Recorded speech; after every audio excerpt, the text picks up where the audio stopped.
Thank you, everybody, for coming to the Aaron Torres Podcast YouTube page. I do have one quick favor before we get to the video that you came here for, and that is very simply this. You see that little red subscribe button below this video? Go ahead, smash that subscribe button. It really does help me. It really does help this channel grow and my audience grow. So go ahead and hit that red subscribe button. And now, here is the video that you came here for. All right, everybody, I am back. Good to be back. Final segment of the show. Good to be back. I do want to switch gears, and I do want to talk a little high school basketball recruiting. And it isn't often that I talk high school basketball recruiting on this show for obvious reasons. I think it's a little probably even too niche for this show, and this show's a little niche talking only college sports. But I bring it up because there has been a story over the last couple days that has been so big, so good, so juicy, so meaty. Oh, my goodness, I'm getting a little funky here in how I'm describing it. But listen, what I say all the time is that, I do interesting. I try to find the most interesting topics that you guys will care about that are fascinating to discuss and break them down on this show. And there hasn't been a more fascinating recruiting story in a long time than I can remember than the number one high school player in the class of 2023, a junior, a senior to be next year. Once this graduating class finishes up in 2022, he will be the number one player in high school basketball, and that is DJ Wagner.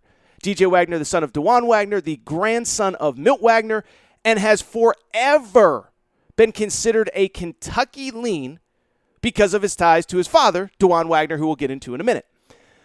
Well, all of a sudden, Kenny Payne gets the Louisville job, and there's increasing buzz that DJ Wagner could end up at Louisville. And on Friday, we got our first tangible reports that DJ Wagner, the number one player in the high school class of 2023, senior to be next year, very well could end up at Louisville. And let me just say this. You talk about interesting. How about the number one high school player in America at a time when John Calipari desperately needs a recruiting win, signed, sealed, and delivered to Kentucky until he isn't, and then, oh, by the way, ends up going to his biggest rival at Louisville. So nothing is official yet, but we got our first kind of rumor and real strong speculation that Louisville could sneak in the side door and get this kid. So let's get into it and let's discuss. And as I said, DJ Wagner is the son of DeJuan Wagner. DJ in his own right, we should mention off the top, DJ is just an incredibly, incredibly gifted player. I think I've seen him in person once, but 6'3", 6'4" guard, big guard, can get to the rim, attack. He's strong. He's obviously very advanced for his age because his father played in the NBA. His grandfather played in the NBA. And by all accounts, just a great kid, humble. I think the parents have done a good job. They've kept him at the local public high school. They're not sending him to all these prep schools all over the country, and he's got to do this. He's stayed in his little bubble. He's stayed in his lane, and he has developed into the best high school player in the high school class of 2023. Again, big 6'4" guard. And in terms of his recruitment, it has essentially not really been a recruitment, okay? Been the number one player basically since as long as they've been ranking players, and basically since he has emerged really as a freshman, it has been a foregone conclusion that he was ultimately going to end up in Kentucky. So why Kentucky?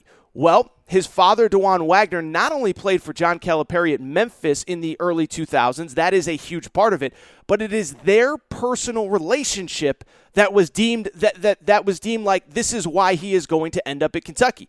For people who do not know the backstory, not only was DeJuan Wagner one of John Calipari's first big recruits, but he was really the recruit that changed John Calipari's perspective on the one and done and getting players into college and then out of college to the pros. And the reason why was DeJuan Wagner comes to Memphis. He has an incredible one season in college basketball, 21 points, almost 4 assists, 1.5 steals per game, and he wants to come back for his sophomore year. And John Calipari says, I'm not letting you come back. You're ready for the league. You are going to leave millions of dollars on the table by deciding to come back. If you do, I'm ripping up your scholarship and you're going pro. And why does that matter? It's because literally a year and a half later, DeJuan Wagner comes down with some very serious illness. His NBA career is never the same. It's limited to just a couple years. He's completely out of the NBA within 3 or 4 years. And if John Calipari hadn't done that, if he hadn't pushed the kid out the door, the kid now being the dad I'm talking about, the kid makes no money at all from basketball, and who knows where he is. Instead, he makes some. He has the opportunity to provide for his family, and he's basically set for the rest of his life because of that first contract that he got in the NBA because John Calipari pushes him out the door. If he keeps him at Memphis, if he says come back, if he says it's about me, it's not about you, then all of a sudden the DeJuan Wagner and the entire Wagner family is in a totally different place than where they are now. So that's the relationship with John Calipari's father, and it's something that the family has always appreciated. DeJuan Wagner's father himself, the grandfather now of DJ Wagner, I'm talking about Milt Wagner, has even talked about it. We love Coach Cal. Coach Cal, did something for our family that nobody else would have done. We love him. We respect him. And because of it, DJ, and I know I'm skipping generations here, but DJ, the grandson, the player that's the high school player in the class of 2023, it's been deemed forever. He's going to Kentucky because the family relationship with John Calipari is just so strong. John Calipari did so much for that family, and nobody else has even recruited DJ over the last couple years. It seems like, Memphis kind of got a visit because that's where DeJuan played, and DeJuan said all the right things about we're going to let him make his own decision, but it has been a foregone conclusion that he was going to Kentucky forever. Just one thing. There was only one circumstance where it seemed as though it was at least remotely possible that DJ Wagner could end up anywhere other than Kentucky. And it was Louisville, Kentucky's biggest rival, and it was under the very circumstance of if Louisville hired Kenny Payne as the head coach. Why is that? It is because Kenny Payne, we just talked about DeJuan, the son, DeJuan, the father of DJ, DeJuan, the son of Milt Wagner. Well, as it turns out, Milt Wagner, DeJuan's dad, so we're now talking 3 generations. DJ, the top player in the class of 2023, DeJuan, who played for Kentucky, the grandfather, Milt Wagner, played at Louisville. And you know who his teammate was? And you know who his best friend was on that team? Oh, I don't know. It was Kenny Payne at Louisville. And so the only circumstance that anyone could see any scenario in which DJ Wagner did not end up at Kentucky playing for John Calipari was if Kenny Payne ended up at Louisville. Well, what happens? Kenny Payne, a month ago, gets hired as the Louisville head coach, and for the last couple weeks, there's starting to be all sorts of rumors about DJ Wagner, the grandson, ending up at Louisville. Now, I'll say this. A couple things. One, first of all, there's been rumors that Milt Wagner, the grandfather, is actually going to be hired at Louisville. Listen, that could happen any day, but I've heard mixed things that it might be true, it might not be true, it might happen, it might not happen. I don't think it is a 100% foregone conclusion. But I bring it up because while it has been basically just internet rumor and Twitter rumor over the last, 5-6 weeks since Kenny Payne got hired, Friday was the first day that there was real reports, real speculation from real recruiting insiders that DJ Wagner might actually end up at Louisville, and that it crescendoed on Friday when Travis Branham, who I think is as good of a recruiting writer as there is, puts in a crystal ball and he picks Louisville for DJ Wagner. The first official crystal ball pick for DJ Wagner to Louisville by one of the most credible recruiting writers out there that there is. On top of that, On3 Sports put out some report about, it's trending more in the direction of Louisville. I'm just here to tell you, when Travis Branham tells you it's going to be Louisville, and when On3 Sports seems to speculate at the exact same time that Louisville is making up a ton of ground, these guys don't put in those crystal balls unless they know darn well that it's going to go down the way it is. And so DJ Wagner, number 1 player, high school class of 2023, it looks like he might end up at Louisville. And if he does, oh my goodness, you talk about a thing that would break the Louisville-Kentucky rivalry. I mean, this wouldn't be Duke-Carolina playing in the Final Four, but my goodness, the chaos it would cause in the streets of the Commonwealth. First of all, for Louisville, I'll say this. Listen, I think, people say I'm a Louisville hater. I think Louisville is one of the great jobs in college basketball. And I've been saying since Rick Pitino left and, whatever, that it's one of the best jobs and that they just need the right guy. Now, I thought Chris Mack might be the right guy. He clearly wasn't. But you talk about a program that guys like me have been hyping up. When Louisville is operating at its highest level, it's one of the best jobs in college basketball. You talk about a thing that could put them back on the map. This is it right here. I mean, you talk about a game-changing, program-changing recruit for Louisville. This changes everything if you get him. Because, one, there's a possibility that you have the number 1 pick in the 2024 NBA draft. Beyond that, you have an elite high school player, and you can show other high school players, hey, you can come to Louisville, you can come here, be trained, be prepared for the NBA, get out of here, be a high pick. Beyond that, and that's huge, obviously, in recruiting, right? Because all the elite players, they want to go to the place where they can get ready for the NBA as fast as possible. That was John Calipari's pitch forever. That's Ben Duke's pitch. That's Penny Hardaway's pitch at Memphis. That's Eric Musselman's pitch at Arkansas. You go on and on down the list. That is the number one pitch to all the top high school players. They want to go to the place that will get them to the league the fastest.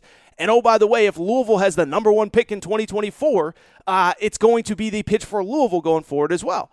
Beyond that, I think it just, it's game-changing from the fact that we all know how recruiting works. Other good players want to play with other good players.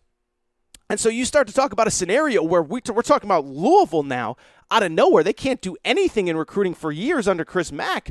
All of a sudden, you get the number one high school player in America committed early. Now you're talking about you can surround him with other good players. I don't know enough about recruiting to know who's on Louisville's big board, but when you got a big guard, number one player in the country who makes everybody around him better, I'm sorry, but I'm telling you right now, is that he's going to get other good players to come with him, and that, oh, by the way, on top of it is the transfer portal. And then from there, we know how college basketball works. You get DJ Wagner. You get to a Sweet 16, Elite 8, maybe a Final Four. I don't know. But all of a sudden now, Louisville becomes a cool school that everybody wants to go to because everybody knows that you can go, you can win there, you can get prepared for the NBA there, you can have success in college there. Like, that's a real important moment in time if Louisville can get this kid. What I would also say is it would be just a disaster for Kentucky. And listen, nobody feels bad for John Calipari, $8.5 million a year. This guy can't catch a break right now, though, right? First of all, the St. Peter's thing, listen, there's no excuse for losing to St. Peter's. I'm not going to try to justify it. I'm not going to try to say, they were the best 15th seed ever. They were better than we realized. No. You're John Calipari. You get paid $8.5 million a year. You can't be losing to St. Peter's. But at the same time, everything else, this poor guy cannot catch a break, okay? You have Shaedon Sharpe, the number one high school player in the class of 2022, so a kid that's supposed to be a senior this year. He ends up reclassifying. He ends up showing up on your campus. He ends up redshirting this year. And I'll defend John Calipari to my death on this because I don't think there was ever really a scenario where Shaedon Sharpe was going to be allowed to play by his camp, by his advisors, by his agent. Whoever is in charge of Shaedon Sharpe's future was not going to let him play at Kentucky. So they did this song and dance. And listen, I did a separate post a few weeks ago, a separate segment about Shaedon Sharpe. I thought that John Calipari publicly could have handled it differently rather than continuing to say, we're going to get him ready and he's going to lead us out of the tunnel in 2022, 2023. Like, I do think there was a way that John Calipari could have presented that better. But I don't blame John Calipari that the kid never played because I think once he got to campus and once it was clear that he was going to be eligible for this year's NBA draft, there's no way that the camp is going to let him play because he could be a top 10 pick without ever playing. So I will sort of defend John Calipari on this one, but imagine signing the number one high school player in the class of 2022. He shows up on campus, you never play him, and he leaves without ever playing a minute. Then you have the number one player in the class of 2023 signed, sealed, and delivered, except there's this one tiny little scenario where if this happens and then this happens and this happens and then this happens after that, then all of a sudden you're talking about the fact that you might lose this kid to another school, which just so happens to be your biggest rival, which just so happens to be Kenny Payne, the head coach, who also, by the way, was the former longtime Kentucky assistant. So you just talk about a crazy scenario. But Friday was the day that we got first real, credible, tangible reports that this kid, DJ Wagner, I should say, Dewan is the father, DJ Wagner, could end up at Louisville. And I'll just say this, I will be following this recruitment closely. As I said, I am in the interesting business, and this is pretty darn interesting when it comes to college basketball recruiting.